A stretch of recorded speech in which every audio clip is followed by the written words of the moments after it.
America থেকে যে বক্তব্যগুলো শুনেছি,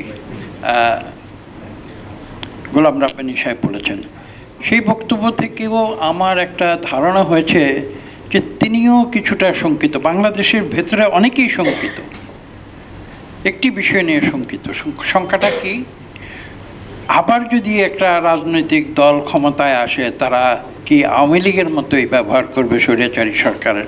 তারা সব কিছু লুটপাট করবে, তারা এখানে এক মুখে বলে না এক নায়কত্ব কায়েম করবে, এটা মুখে বলে না, কিন্তু ইমপ্লাই করে যে আবার ঠিক আওয়ামী লীগের মতোই একটা স্বৈরাচারী পরিবেশ সৃষ্টি হবে।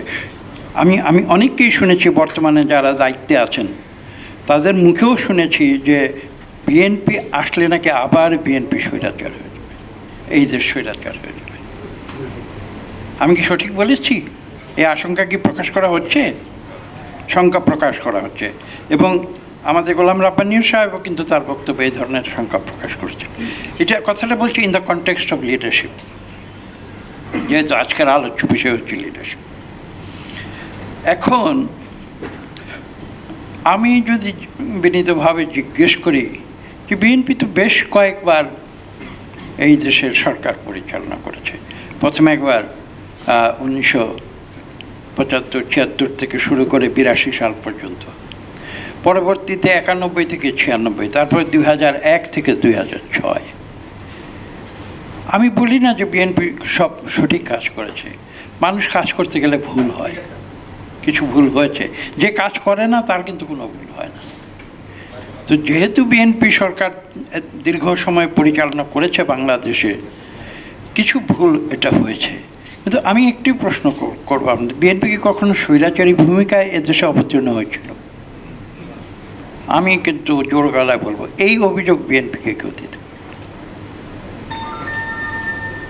হ্যাঁ, কিছু ভুল করেছে, হয়তো কিছু অনিয়ম হয়েছে, আমরা তো এর ভিতরে দিয়ে যাই, আমরা এগুলো সংশোধন করে নিতে চাই।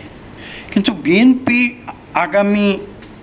আগামীতে এখনকার প্রেক্ষিতে বলছি, আজকে 2025 সালের প্রেক্ষিতে বলছি, বিএনপির যে ট্র্যাক রেকর্ড রয়েছে, বিএনপি আগামীতে ক্ষমতায় গেলে বা দেশ পরিচালনার দায়িত্বে গেলে, আমি ক্ষমতায় গেলে বলবো না, বলবো যে দেশ পরিচালনার দায়িত্বে গেলে বিএনপি স্বৈরাচারী হয়ে উঠবে।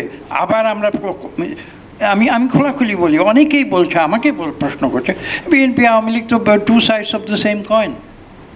কেন আপনারা এসব কথা শুনছেন না? মানুষ আলোচনা করছে না? আমার প্রশ্ন হচ্ছে যে এই প্রশ্ন যারা করছে এটা তো বৈধ প্রশ্ন নয়, কারণ এর পিছনে, এই প্রশ্ন করার পিছনে কোনো যৌক্তিকতা নেই, কোনো উদাহরণ নেই, কোনো পূর্ব ইতিহাস। আমি এটা আজকে স্পষ্ট করে সাংবাদিকদের উদ্দেশ্যে বলি।